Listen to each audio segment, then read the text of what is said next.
ఓం శ్రీ మాత్రే నమః. Welcome to ప్రసిద్ధ creations. మన ఛానల్ని ఎవరైనా ఫస్ట్ టైం చూస్తున్నట్టయితే తప్పకుండా సబ్స్క్రైబ్ చేసుకోండి. పక్కనే ఉన్న బెల్ ఐకాన్ని క్లిక్ చేస్తే నేను పెట్టే ప్రతి వీడియో మీకు నోటిఫికేషన్ ద్వారా వస్తుంది.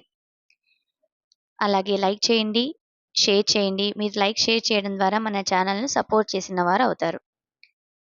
ఈరోజు శ్రీ మహాలక్ష్మీదేవి అవతార కథ మరియు వివాహ కథను తెలుసుకుందాం.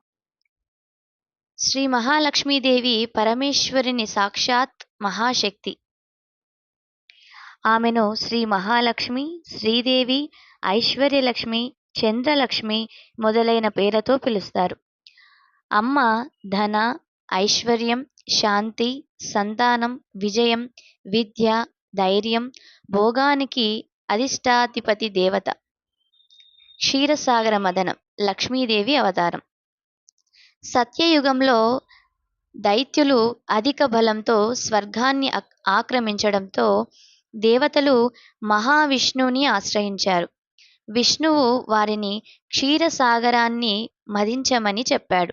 దేవతలు మరియు అసురులు కలిసి మండర పర్వతాన్ని మథనదండంగా, వాసుకి తాడుగా ఉపయోగించి క్షీరసాగరాన్ని మదించసాగారు. మదనం సమయంలో ఎన్నో అమూల్య వస్తువులు బయటపడ్డాయి. వాటిలో కామధేనువు, ఐరావతం, కల్పవృక్షం, చంద్రుడు, హాలాహలం, ధన్వంతరి, అమృతం. ఇవన్నీ తర్వాత చివరికి లక్ష్మీదేవి సముద్రంలోని శుద్ధ తత్వమైన శక్తిగా వెలసింది. అమ్మకు తేజోవంతమైన కాంతి ఉంది. 2 చేతుల్లో కమల పుష్పాలతో శ్వేత వస్త్రములు ధరించి క్షీరసాగరంలో కమలంపై కూర్చొని వెలుగుతున్న రూపంలో దర్శనమిచ్చింది. దేవతలు, గంధర్వులు, అప్సరసలు అమ్మకు అర్ఘపాద్యాలు సమర్పించి స్తుతించారు. లక్ష్మీదేవి వివాహం మహావిష్ణువుతో.